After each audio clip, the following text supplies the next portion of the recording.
안녕하세요. 이경자입니다. 오늘도 새벽이 밝았어요. 어제랑 똑같은 새벽인데 이상하게 오늘은 더 길게 느껴지네요. 찬바람이 창문 틈으로 스며들고 낡은 이불 위로 먼지가 살짝 내려앉았습니다. 눈을 뜨면 제일 먼저 하는 게 뭔지 아세요? 우체통을 보는 거예요. 이제는 몸이 먼저 기억해 버렸죠. 누가 나한테 편지를 보낼 리 없는데 그래도 혹시 윤호가 보냈을까 싶어서요. 오늘도 우체통은 텅 비어 있더군요. 괜찮아요. 괜찮다고 스스로 다독이면서 문을 닫았어요. 식탁 위에는 여전히 두 사람분의 밥그릇이 놓여 있습니다. 이젠 혼자 산 지도 오래됐는데 이상하게 그걸 치우질 못하겠어요. 윤호가 집에 있던 시절처럼 그대로 두는 게 마음이 좀 편하거든요. 된장국 냄새가 부엌을 가득 채우면 괜히 웃음이 나와요. 이거 좋아했잖아. 조개 넣은 된장국. 혼잣말을 자꾸 하게 돼요. 이젠 누가 들어주는 사람도 없는데도 말이죠. 이웃 옥순 씨가 종종 그래요.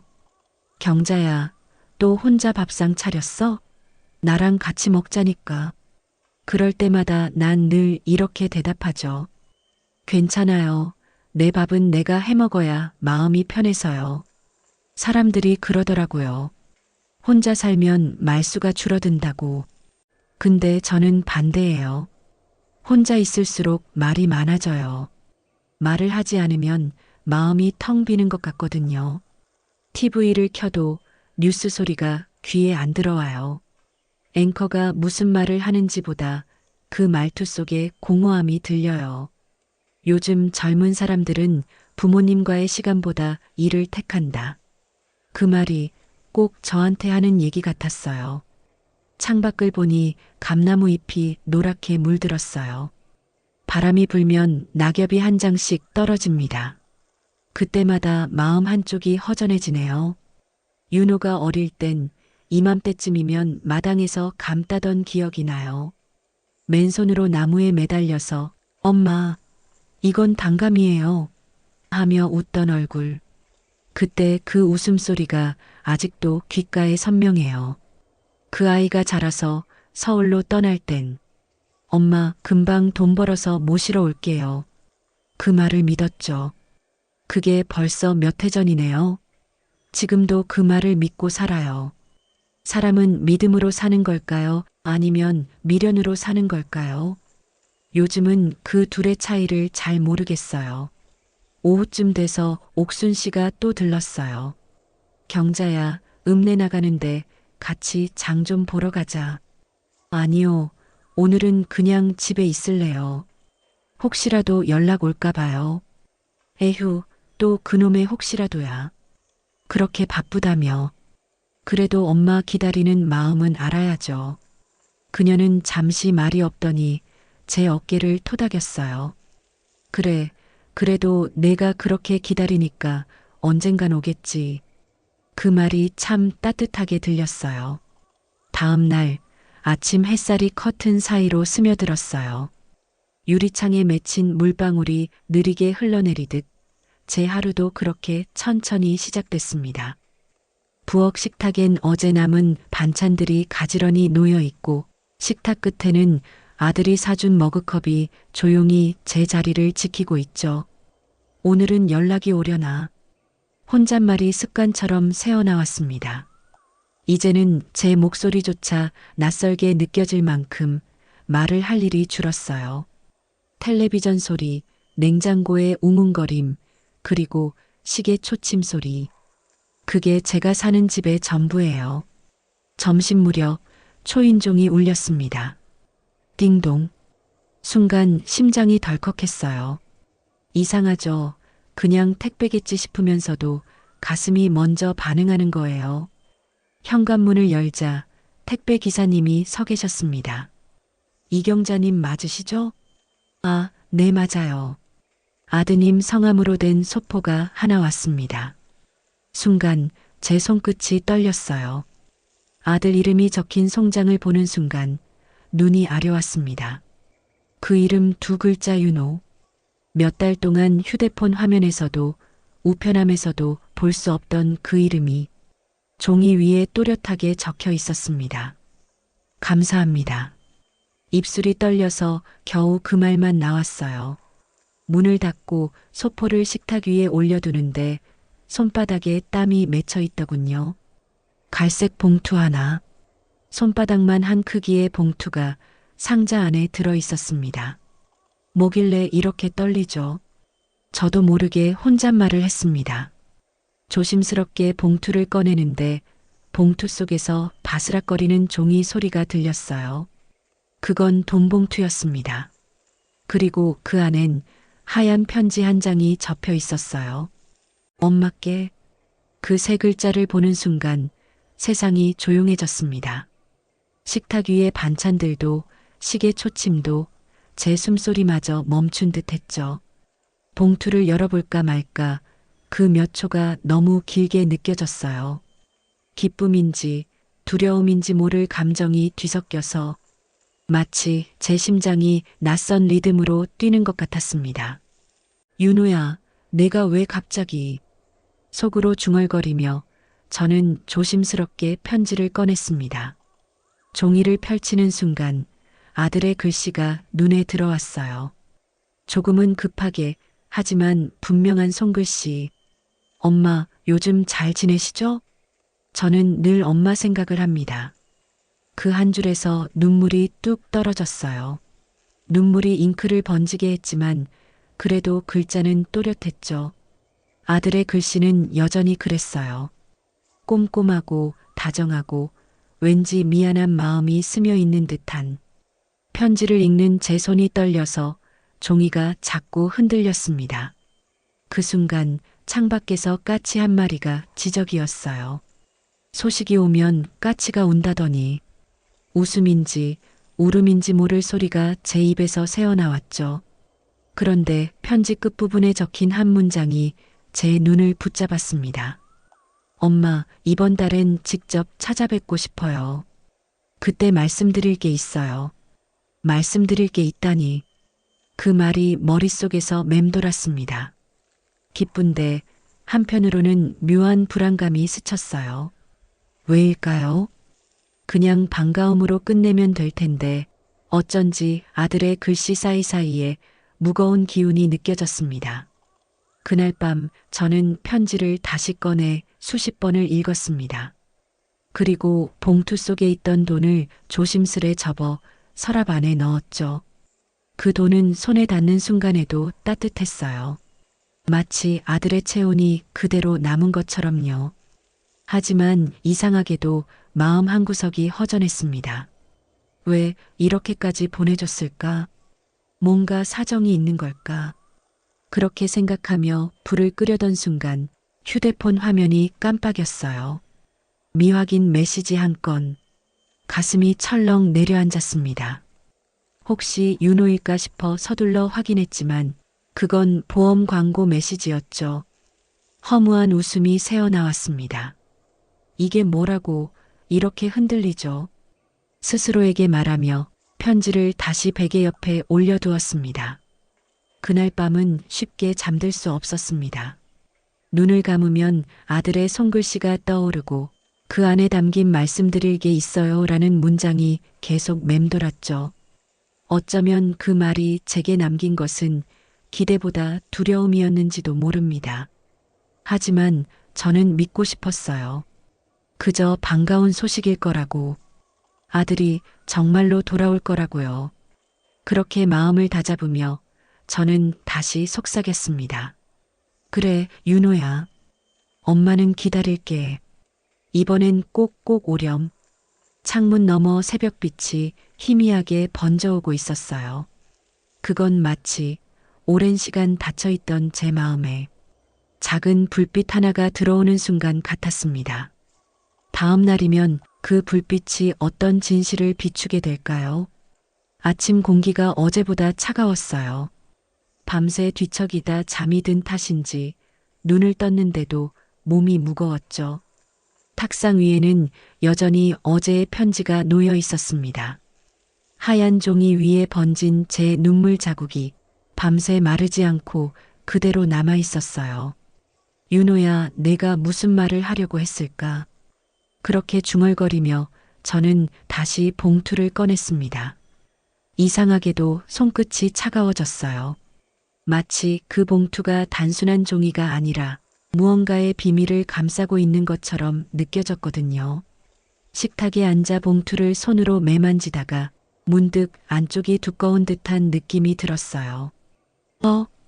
봉투를 뒤집어 살짝 흔들자 종이 하나가 툭 떨어졌습니다. 그건 낯선 영수증 한 장이었어요. 서울병원 진료비 납부 내역서. 순간 심장이 쿵 내려앉았습니다. 눈으로 문장을 따라가는데 제 시야가 서서히 흐려졌어요.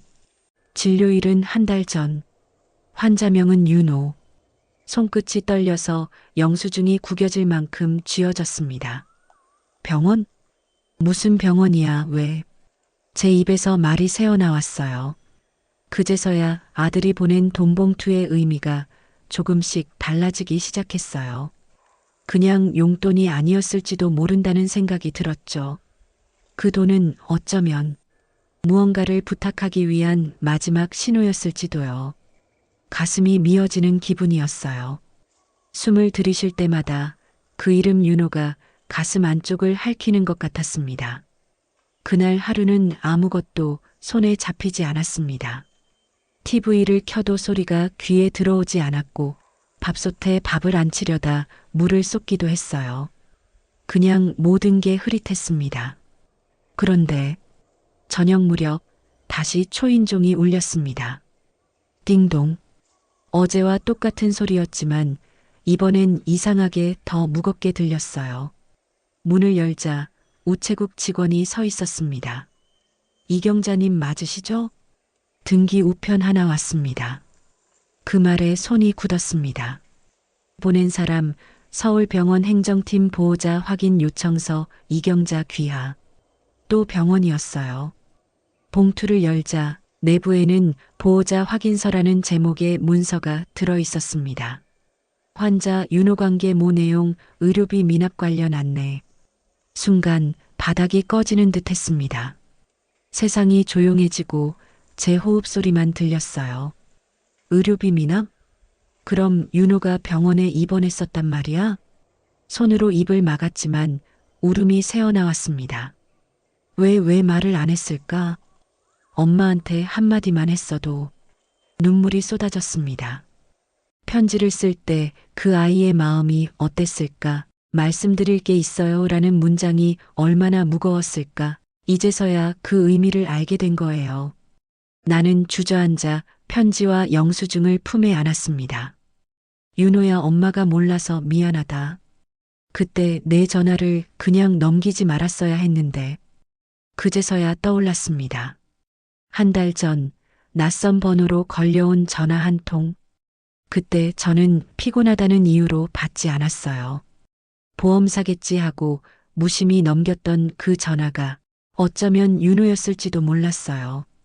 머리가 하얘졌습니다. 그 한 번의 무심함이 이렇게 큰 후회가 될 줄은 몰랐습니다. 밤이 깊어가면서 저는 결국 결심했어요. 내일 서울병원으로 가보기로요. 혹시라도, 정말 혹시라도 그 아이가 그곳에 있을지도 모르니까요. 저는 편지를 다시 접어 봉투 안에 넣고 작은 가방 안에 꼭 넣어두었습니다. 그 봉투가 이제는 단순한 종이가 아니라 제 마지막 희망처럼 느껴졌거든요. 창밖을 보니 달이 높게 떠 있었습니다. 희미한 달빛이 창문 유리에 부서지며 방 안으로 흘러들었어요. 그 빛이 제 손등 위에 내려앉자 저는 조용히 중얼거렸습니다. 윤호야, 엄마가 갈게. 조금만 기다려줘. 그리고 그 밤 하나의 결심이 제 마음속에 단단히 새겨졌습니다. 두려움도 불안도 이제는 중요하지 않았어요. 그저 한 가지 생각만 있었습니다. 아들을 꼭 찾아야 한다. 새벽 5시 알람이 울리기 전 눈을 떴습니다. 밤새 거의 잠들지 못했어요. 어제 내내 가슴이 두근거려서 눈을 감으면 오히려 더 선명하게 아들의 얼굴이 떠올랐거든요. 주방 불을 켜니 희미한 불빛이 싱크대 위에 번졌습니다. 컵에 물을 따라 한 모금 마셨는데 그 차가운 물이 목을 타고 내려가도 불안은 가라앉지 않았습니다. 가방을 메고 현관문 앞에 섰습니다. 그 안엔 아들이 보낸 편지, 병원 영수증, 그리고 작은 손수건 하나. 그 손수건은 윤호가 초등학교 때 체육대회에서 땀 닦던 걸 제가 세탁해 간직해 둔 거예요. 그날 이후로 단 한 번도 버리지 못했죠. 현관문을 나서며 저는 속삭였어요. 윤호야, 엄마가 간다. 차가운 공기가 얼굴을 스쳤습니다. 새벽길엔 아무도 없었어요. 편의점 불빛만이 희미하게 깜빡이고 도로엔 가끔 지나가는 버스만 덜컥거리며 지나갔습니다. 버스 정류장에 도착했을 때 첫 차가 막 들어오고 있었습니다. 운전기사님이 창밖을 보며 서울 가세요? 하고 묻자 저는 조용히 고개를 끄덕였어요. 예, 서울 병원 좀 가보려고요. 자리에 앉자 버스가 천천히 움직이기 시작했습니다. 창밖의 풍경이 스르르 뒤로 흘러갔어요. 논밭, 비닐하우스, 그리고 아직 잠든 마을들. 그 사이로 아침 햇살이 조금씩 번지며 하늘이 밝아졌습니다. 버스 안은 조용했어요. 졸고 있는 승객 몇 명, 이어폰을 꽂은 젊은 남자 하나, 그리고 제 손 위엔 봉투 하나가 고요히 놓여 있었습니다. 그 봉투를 꼭 쥐고 있었죠. 마치 그걸 놓치면 윤호와의 마지막 끝마저 끊어질 것 같았거든요. 서울병원. 그 이름을 머릿속으로 수십 번 되뇌었습니다. 그 병원이 내게 어떤 답을 줄지 솔직히 두려웠어요. 혹시 내가 너무 늦은 건 아닐까? 그 생각이 들 때마다 눈가가 다시 뜨거워졌습니다. 버스는 고속도로에 진입했고 차창에 부딪히는 바람 소리가 잔잔한 음악처럼 들렸어요. 그때 문득 한 장면이 떠올랐습니다. 윤호가 대학 입학하던 날이었죠. 기숙사 앞에서 커다란 가방을 들고 서 있던 그 아이가 엄마 괜찮아요. 자주 연락드릴게요. 그렇게 웃으며 말했었어요. 그 미소가 참 든든하고 믿음직스러워서 그날 저는 그 아이의 뒷모습을 끝까지 바라보다 돌아섰습니다. 그런데 지금 생각해보면 그날 이후로 점점 멀어진 건 연락이 아니라 마음이었는지도 모르겠어요. 세상에 치이고 회사 일에 지쳐 저도 윤호도 서로의 하루를 놓치고 있었던 거죠. 창밖을 보며 중얼거렸어요. 윤호야, 엄마가 더 다정했어야 했는데. 너한테 괜찮냐 한마디라도 더 물었어야 했는데. 눈물이 고여 시야가 흐릿해졌습니다. 손등으로 훔치며 억지로 웃어봤어요. 그래도 아직 늦지 않았을 거야. 너는 강한 아이잖아. 서울 톨게이트를 지나며 버스 안안내 음성이 들렸습니다. 다음 정차지는 서울 센트럴 터미널입니다. 그 말에 제 심장이 한번 크게 뛰었습니다. 이제 정말이에요. 윤호가 있을지도 모르는 곳으로 가는 길. 돌아갈 수 없는 길의 시작이죠. 터미널에 도착해 사람들 틈을 비집고 나왔습니다. 서울의 공기는 낯설 만큼 바빴어요. 지하철 계단마다 쏟아지는 사람들, 서로의 어깨에 부딪혀도 아무 말 없는 얼굴들. 그 속에서 저는 작은 가방을 꼭 쥐고 걸었습니다. 병원으로 향하는 버스 안에서도 제 눈은 창밖을 벗어나지 못했습니다. 광고판, 도심의 건물, 병원 이정표, 그 하나하나가 점점 제 마음을 조여왔어요. 병원 정문이 눈앞에 보이자 발걸음이 멈췄습니다. 두려움이 발끝까지 차오르더군요. 이 안에 윤호가 정말 있는 걸까? 아니면 이미 그 생각이 미처 끝나기도 전에 목구멍이 메어 아무 말도 나오지 않았습니다. 마치 세상이 멈춘 듯 소리도 공기도 사라진 느낌이었어요. 그때 문득 아들의 목소리가 들리는 듯 했습니다. 엄마, 나 괜찮아요. 환청이었겠죠. 하지만 그 한마디에 저는 눈을 감고 고개를 숙였습니다. 그래, 엄마가 왔어. 이제 뭐든 괜찮을 거야. 깊게 숨을 들이쉬고 천천히 병원 안으로 들어섰습니다. 하얀 복도, 살균제 냄새, 그리고 멀리서 들려오는 알람음. 그 모든 것이 낯설고 차가웠습니다. 엘리베이터 문이 닫히는 순간 제 손에 들린 봉투가 바스락거렸어요. 그 안에 편지가 마치 제게 말을 거는 듯 했습니다. 엄마, 그때 말씀드릴 게 있어요. 저는 눈을 감고 그 문장을 떠올렸습니다. 그리고 속삭였어요. 그래, 이제 들을게. 무슨 말이든 이젠 다 들을게. 엘리베이터가 멈추며 딸깍 소리가 났습니다. 문이 열리자 그 안엔 제가 몰랐던 진실이 기다리고 있었어요. 병실 문 앞에 서 있던 저는 한참을 숨을 고르고 있었어요. 손잡이를 잡았다 놓기를 몇 번, 그 짧은 순간에도 제 심장은 미친 듯이 뛰고 있었죠. 문을 열자 희미한 소독약 냄새와 함께 낮은 기계음이 귀에 스며들었어요. 하얀 천 위에 누워있는 아들을 보는 순간 제 다리가 풀리듯 힘이 빠졌습니다. 살짝 수척해진 얼굴, 푸석한 입술, 그리고 옆에 놓인 링거줄. 그제야 편지 속 말들이 그냥 걱정 섞인 인사가 아니었단 걸 알았어요. 엄마. 그가 힘겹게 눈을 떴습니다. 그 한마디에 모든 게 멈춘 듯 했어요. 몇 년 동안 그리워서 부르던 그 목소리, 그토록 듣고 싶었던 단 한마디가 제 가슴을 후벼 팠죠. 괜찮냐, 아들아, 왜 말을 안 했어? 제 목소리는 떨리고 눈물은 멈출 새가 없었습니다. 그는 미안하다는 듯 아주 느리게 고개를 저었어요. 괜찮아요. 그냥 엄마가 힘들까 봐요. 그 말을 듣는 순간 제 안에 켜켜이 쌓였던 서운함이 한순간에 무너져 내렸어요. 그동안 나 혼자 상처받았구나. 이 아이는 아픈 몸으로도 나를 걱정하고 있었구나.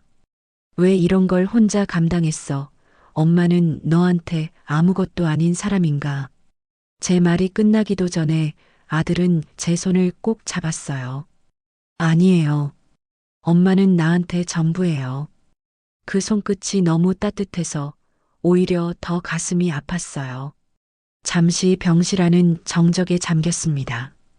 기계음만 일정하게 울리고 햇살이 커튼 사이로 비스듬히 들어왔죠. 그 햇살 아래에서 제 눈에는 아들이 어릴 적 모습으로 겹쳐 보였어요. 학교 앞에서 뛰어오며 손을 흔들던 아이, 감기라도 걸리면 제 무릎 위에 기대던 아이. 그 시절의 그 웃음이 지금 제 앞에 누워 있었어요. 엄마, 그 편지에 썼잖아요. 내가 벌어서 드린 게 아니라 미안하다고. 그는 숨을 골라가며 조심스럽게 말을 이었습니다. 사실 그 돈은 병원비에서 남은 거예요. 회사 다니다가 사고가 있었어요. 이제 일 못할 수도 있다고 해서 그냥 엄마한테 남겨두고 싶었어요. 그 말을 듣는 순간 제 머릿속이 하얘졌어요. 그게 무슨 소리야? 너 지금 그런 상태인 거야? 제 목소리는 절망과 분노, 두려움이 뒤섞인 채로 터져나왔죠. 하지만 아들은 담담하게 웃었습니다. 괜찮아요. 엄마가 그 돈으로 따뜻하게 밥 먹고 잠 좀 푹 자면 그걸로 됐어요. 그 웃음이 너무 평온해서 오히려 더 두려웠어요. 그렇게 편하게 말하는 게 마치 마지막 인사처럼 들렸거든요. 이 바보야, 엄마는 내 밥 냄새 맡아야 살 수 있어. 그 돈이 뭐라고 그런 걸 나한테. 그 순간 제 목소리는 울음으로 끊겼습니다. 아들은 힘겹게 제 손을 어루만졌어요. 엄마, 내가 다 못해드린 거 미안해요. 그래도 나 엄마 아들이라 행복했어요. 그 말 한마디에 세상이 멈춘 듯 했습니다. 숨이 막혀오고 눈앞이 흐릿해졌죠. 그는 여전히 웃고 있었어요. 세상에서 제일 따뜻한 웃음으로요. 저는 그 손을 더욱 세게 잡았어요. 가지마, 윤호야. 엄마, 내가 없으면 어떻게 살라고. 엄마가 미안해. 미안해. 그 순간 그의 손이 제 손 안에서 힘을 잃고 툭 떨어져 내렸습니다. 병실 모니터에서 길고 날카로운 경고음이 울리기 시작했어요. 비, 비. 하얀 가운을 입은 의료진들이 급하게 병실로 뛰어들어왔습니다. 저는 그 경고음 속에서 온몸이 굳어버린 채 아들의 이름을 부를 힘조차 잃었습니다. 윤호, 윤호야. 의료진들이 저를 조심스럽게 밖으로 밀어냈습니다. 닫히는 문틈 사이로 저는 아들의 얼굴이 하얀 천에 가려지는 마지막 순간을 보았습니다. 철컥. 문이 닫히는 소리가 제 가슴에 못을 박았습니다. 저는 그 하얀 병실 문 앞에서 아이처럼 주저앉아 통곡했습니다. 소리 없는 울음이었습니다. 그저 눈물만 하염없이 흘렀습니다. 그날 병실의 공기는 참 이상했어요. 따뜻한 햇살 속에서도 모든 것이 차갑게 얼어붙은 것 같았습니다. 저는 그날 처음으로 깨달았어요. 사랑이란 건 주고받는 게 아니라 끝까지 남겨두는 마음이라는 거요. 아들이 제게 남긴 건 돈봉투가 아니라 그 안에 담긴 미안함과 사랑, 그리고 마지막 인사였던 거죠. 며칠이 어떻게 흘렀는지 알 수 없었습니다. 시간은 존재하지 않는 것처럼 느껴졌어요. 흰 국화꽃이 가득했던 장례식장, 영정 사진 속 활짝 웃는 윤호의 얼굴, 제 손으로 국화 한 송이를 관 위에 내려놓던 순간의 차가운 떨림만이 남아 있습니다. 옥순 씨와 몇몇 이웃이 조문객을 받았지만 저는 그저 멍하니 서 있을 뿐이었습니다. 장례식을 마치고 집으로 돌아오는 길, 낡은 상복을 벗어 던진 채 저는 겨우 버스에 몸을 실었습니다. 서울의 공기는 낯설 만큼 바빴지만 저는 이제 그 어떤 것에도 반응할 수 없었습니다. 버스 창밖으로 스쳐가는 풍경들이 왜 그렇게 낯설고 멀게만 느껴졌는지 모르겠어요. 분명 아들을 찾아가던 길이었는데 오늘은 아들을 보내고 돌아오는 길이었습니다. 모든 게 달라져 있었어요. 집 문 앞에 섰습니다. 손에는 아들의 유골함에서 받은 작은 나무함이 들려 있었죠. 이것이 아들이 남긴 전부라는 사실이 제 가슴을 산산이 부수었습니다. 열쇠를 돌려 문을 열자 정적이 저를 덮쳤어요. 냉장고의 웅웅거림과 시계 초침 소리가 마치 세상의 비웃음처럼 크게 들렸습니다. 아들이 자주 입던 셔츠가 거실 의자에 걸려 있었고 식탁 위엔 제가 사다 놓고 미처 열지 못한 반찬통이 그대로 놓여 있었습니다. 그 작은 것들이 다 저를 붙잡고 울게 만들었어요. 다녀왔어, 아들아. 습관처럼 내뱉은 그 한마디가 공기 속에 흩어졌습니다. 대답은 없었지만 그 말 속에 제 마음이 전부 담겨 있었어요. 저녁이 되어 불을 켜니 집안이 더 쓸쓸하게 느껴졌어요. 불빛이 따뜻해야 하는데 그 따뜻함마저 이젠 조금 낯설게 느껴지더군요. 식탁에 앉아 멍하니 봉투를 꺼내봤습니다. 그 봉투, 아들이 마지막으로 제게 건넨 마음이 담긴 그 종이 봉투. 손끝으로 매끄러운 표면을 천천히 쓸어내리며 그 안에 담긴 온기를 아직도 느끼고 싶었어요. 하지만 봉투는 조용했고 대신 제 안에서 오래된 기억들이 조용히 열리기 시작했습니다. 아이가 어릴 적 장난감 사달라고 보채던 날들, 열이 펄펄 끓던 밤, 제 무릎 위에서 잠들던 얼굴. 그때는 몰랐어요. 그 순간들이 얼마나 소중했는지를. 그저 하루하루 살아내느라 사랑을 미뤄두었던 제 지난 날이 원망스러웠습니다. 밤이 깊어지자 저는 혼잣말처럼 그에게 말을 걸었어요.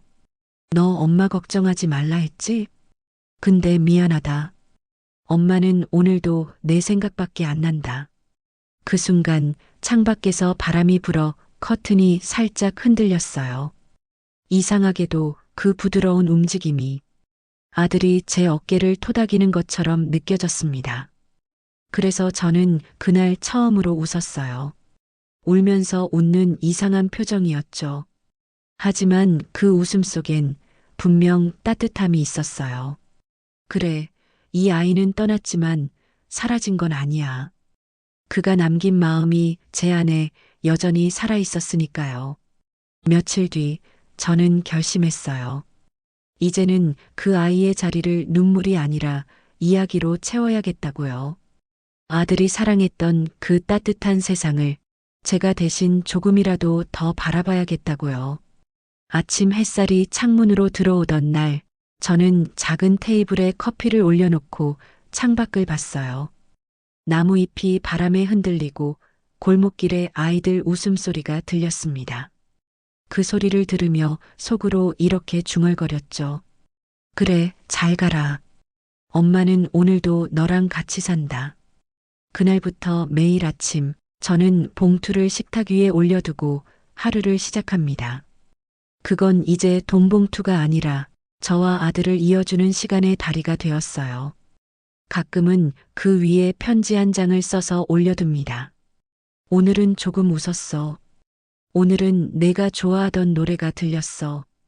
그런 짧은 문장들이 쌓여서 이제는 제 하루의 기록이 되었죠. 세상은 여전히 바쁘게 흘러가지만 저는 그 안에서 천천히 걸어가고 있습니다. 이젠 외로움보다 그리움이 제게 익숙해졌어요. 그리고 그 그리움은 아들을 닮은 온기를 여전히 품고 있습니다. 아침 햇살이 거실 창을 가득 채우던 날이었어요. 오늘따라 유난히 바람이 부드럽게 느껴졌죠. 식탁 위에는 여전히 그 봉투가 놓여 있었어요. 언제부턴가 그건 제 하루의 시작과 끝을 함께하는 물건이 되어버렸습니다. 손끝으로 봉투의 가장자리를 천천히 만져보다가 저는 조심스럽게 그 안에서 편지를 꺼냈어요. 종이는 시간이 조금 지나 누렇게 바랬지만 그 안의 글씨는 여전히 단단하고 또렷했어요. 아들의 글씨. 조금 급하게 그러나 정직하게 눌러 쓴 그 글씨가 그 아이의 목소리처럼 느껴졌습니다. 엄마, 이 돈은 내가 번 게 아니에요. 처음 읽었을 때는 그 말이 그저 미안함으로만 들렸습니다. 아, 이 아이가 나한테 죄책감을 느꼈구나. 그렇게만 생각했죠. 하지만 오늘은 달랐어요. 다시 읽으니 그 문장 하나하나가 전부 달리 들렸습니다. 이 돈은 내가 번 게 아니에요. 그 말은 어쩌면 이건 엄마가 내게 준 마음을 다시 돌려드리는 거예요. 그렇게 들렸습니다. 엄마, 제가 잘하지 못해도 엄마 덕분에 여기까지 올 수 있었어요. 이 부분을 읽을 땐 제 손끝이 떨렸습니다. 그 문장이 얼마나 따뜻한 온기를 품고 있는지 이제야 알겠더군요. 저는 눈을 감고 아들의 목소리를 상상했습니다. 조용한 밤 제게 들려주던 그 낮은 톤의 목소리로 엄마 고마워요. 그렇게 말하는 것 같았어요. 그때 알았습니다. 이 편지는 미안함이 아니라 감사의 편지였다는 걸요. 이 아이는 세상에 남은 마지막 순간까지도 고맙다는 말을 전하고 싶었던 거예요. 그래서 저는 편지를 접어 가슴에 꼭 안았습니다. 한동안 아무 말도 할 수 없었어요. 그저 가슴 속에서 무언가가 천천히 녹아내리는 느낌이었죠. 오랫동안 쌓였던 슬픔이 조금씩 풀어지고 그 자리에 따뜻한 빛이 스며드는 듯 했습니다. 그날 저녁 저는 오래된 사진 앨범을 꺼냈어요. 아이가 초등학교 입학하던 날 작은 손으로 교과서를 품에 안고 환하게 웃던 사진이 있었죠. 그 사진 속의 웃음이 지금도 제게 말을 거는 것 같았어요. 엄마, 그때처럼 웃어요. 그래서 저는 정말 오랜만에 미소를 지었습니다. 눈물에 젖은 미소였지만 그건 분명 살아있는 웃음이었어요. 그 후로 저는 매일 밤 편지를 꺼내 읽습니다. 소리내어 한 줄씩 읽으며 그 아이의 숨결이 내 옆에 있는 듯 느껴질 때가 있거든요. 엄마, 미안해요. 괜찮다, 아들아. 그렇게 혼잣말로 대답하며 조용히 웃기도 합니다. 편지는 더 이상 슬픔의 증거가 아니라 사랑의 증거가 되었어요. 아들이 남긴 마지막 말이 제게 하루를 견디게 해주고 다시 세상을 바라보게 만들었죠. 이젠 편지를 접을 때마다 마음속으로 다짐합니다. 너의 마음 잊지 않을게. 엄마는 오늘도 내가 주고 간 온기로 산다. 밤이 되어 창문을 열면 별빛이 유난히 또렷하게 보입니다. 그 빛 하나하나가 아들이 웃는 눈빛처럼 보여요. 그래서 저는 매일 그 별을 향해 인사합니다. 잘 지내지? 엄마는 오늘도 너 덕분에 괜찮아. 그렇게 제 하루는 다시 조금씩 빛을 되찾아가고 있습니다. 편지는 여전히 식탁 위에 있지만 그 안의 의미는 이제 다르게 빛납니다. 그건 이별의 편지가 아니라 계속 살아가라는 사랑의 유언이었어요. 오늘은 아들이 떠난 지 꼭 100일이 되는 날이에요. 아침부터 하늘이 유난히 맑더군요. 햇살이 커튼 사이로 스며들며 방 안을 환하게 밝혔습니다. 그 빛 속에서 먼지가 천천히 흩날리는데 그 조용한 움직임조차 아들의 숨결처럼 느껴졌습니다. 식탁 위에는 여전히 그 봉투가 놓여 있었어요. 그 앞에 따뜻한 차 한 잔을 올려두고 저는 잠시 두 손을 모았죠. 잘 있지? 오늘은 하늘이 참 예쁘다. 그렇게 속삭이듯 인사를 건넸습니다. 이젠 그 아이의 부재가 익숙해졌어요. 처음엔 모든 게 버거웠고 숨 쉬는 것조차 무의미했지만 시간이 흘러가며 저는 깨달았어요. 사람이 떠나도 마음은 남는다는 걸요. 며칠 전 우체통에 편지 한 통을 넣었어요. 받는 사람은 하늘 위의 아들. 주소도 우편번호도 없는 편지였지만 저는 꼭 보내야겠다는 마음이었어요. 너 없는 세상은 참 조용하구나. 그래도 엄마는 이제 잘 지낸다. 내가 남겨준 말, 그 사랑 덕분에. 그 짧은 문장 속에 제 하루와 그리움이 다 담겨 있었어요. 창밖을 보니 작은 새 한 마리가 전깃줄 위에 앉아 있더군요. 한참을 고개를 갸웃거리며 저를 바라보다가 짧게 울고는 하늘로 날아올랐습니다. 그 순간 저는 문득 생각했어요. 저 새가 혹시 너 아닐까? 이상하게 마음이 따뜻해졌어요. 슬픔은 여전히 제 안에 있었지만 이제 그 슬픔이 저를 부수지 않았어요. 그건 이제 함께 살아가는 감정이 되었죠. 그날 오후 저는 마을 근처 공원으로 걸어 나갔습니다. 그곳은 예전에 아들이랑 자주 갔던 곳이에요. 봄이면 벚꽃이 흐드러지게 피고 여름이면 아이들이 자전거를 타며 웃음소리를 내던 그곳. 벤치에 앉아 있자니 예전 그 웃음소리가 다시 들리는 듯 했어요. 바람이 불었고 나뭇잎들이 살짝 흔들리며 햇살을 흩뿌렸습니다. 그 순간 저는 속으로 조용히 다짐했어요. 이제 울지 않겠다. 대신 내가 못 본 세상을 내가 봐줄게. 내가 남긴 약속, 내가 이어갈게. 그 약속은 거창한 게 아니었어요. 매일 하루를 감사히 살아내고 누군가의 어머니로서 또 한 사람으로서 조금 더 따뜻하게 살아가겠다는 다짐이었죠. 집으로 돌아와 거울을 봤습니다. 주름진 얼굴, 조금 수척해진 눈가. 그 속에서 예전보다 단단해진 제 모습을 봤어요. 아들이 떠나기 전 제게 남긴 마지막 미소가 떠올랐죠. 그 미소를 닮은 얼굴이 거울 속에서 저를 바라보고 있었습니다. 그날 밤 잠들기 전 저는 다시 봉투를 꺼냈어요. 그리고 그 옆에 작은 노트를 하나 더 두었죠. 거기엔 이렇게 적혀 있습니다. 오늘은 웃었어. 그리고 약속을 지켰어. 내일도 그렇게 살아볼게. 이젠 그 봉투가 더 이상 이별의 상징이 아닙니다. 그건 이제 저와 아들을 이어주는 삶의 증거가 되었어요. 사랑은 끝나지 않았고 이별은 멈추지 않았지만 그 모든 건 결국 약속의 다른 이름이었어요. 창밖으로 달빛이 부드럽게 내려앉았습니다. 그 빛 속에서 저는 조용히 중얼거렸습니다. 고맙다, 아들아. 엄마는 이제 괜찮아. 너의 세상, 내가 대신 살아줄게. 그 말과 함께 마음속 어딘가에서 아들의 웃음이 아주 조용하게 들려오는 것 같았어요. 그 웃음을 품고 저는 천천히 눈을 감았습니다. 누군가를 잃는다는 건 끝이 아니라 또 다른 시작일지도 모릅니다.